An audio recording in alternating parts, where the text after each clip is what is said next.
আমার ছোট্ট বন্ধুরা, আমি তোমাদের বুড়োদারি।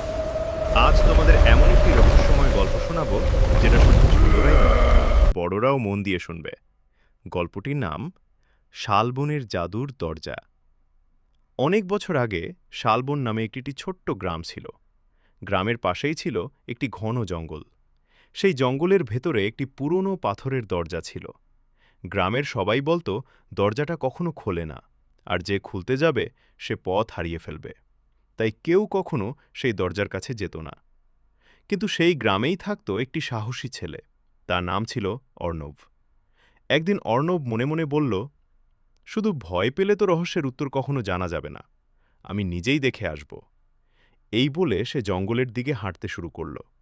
হাঁটতে হাঁটতে সে সেই পাথরের দরজার সামনে পৌঁছে গেল।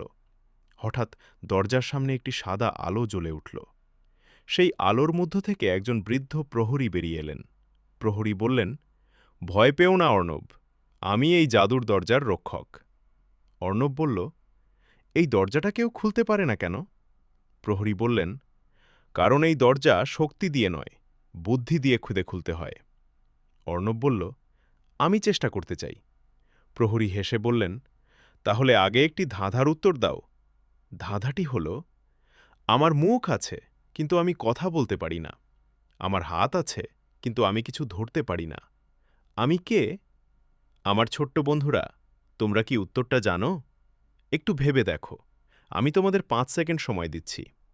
৫, ৪, ৩, ২, ১। অর্ণব কিছুক্ষণ ভাবল, তারপর হেসে বলল, উত্তর হল ঘড়ি। ঘড়ির মুখ আছে, হাতও আছে, কিন্তু সে কথা বলতে বা কিছু ধরতে পারে না। প্রহরী আনন্দে হেসে বললেন, একদম ঠিক উত্তর। সঙ্গে সঙ্গে পাথরের দরজাটি ধীরে ধীরে খুলে গেল। দরজার ওপারে ছিল একটি সুন্দর বাগান। সেখানে শুকিয়ে যাওয়া গাছগুলো আবার সবুজ হয়ে উঠছিল। রঙিন ফুল ফুটছিল, পাখিরা গান গাইছিল। প্রহরী বললেন, এই বাগানের জাদু আজ থেকে পুরো গ্রামকে রক্ষা করবে।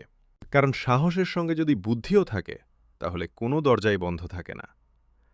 অর্ণব হাসি মুখে গ্রামের দিকে ফিরে গেল। এরপর থেকে গ্রামের মানুষ আর অকারণে কোনো কুসংস্কারে বিশ্বাস করল না। তারা বুঝল, ভয় নয়, জ্ঞান আর সাহসী মানুষের সবচেয়ে বড় শক্তি। আমার ছোট্ট বন্ধুরা, কেমন লাগলো আজকের গল্প? আজকের ধাঁধার উত্তর কি তোমরা আগে থেকেই জানতো? কমেন্টে অবশ্যই জানিও। আগামী গল্পে আবার থাকবে নতুন রহস্য, নতুন ধাঁধা আর নতুন শিক্ষা। ততক্ষণ সবাই ভালো থেকো। আমি তোমাদের বুড়োদারি। নমস্কার।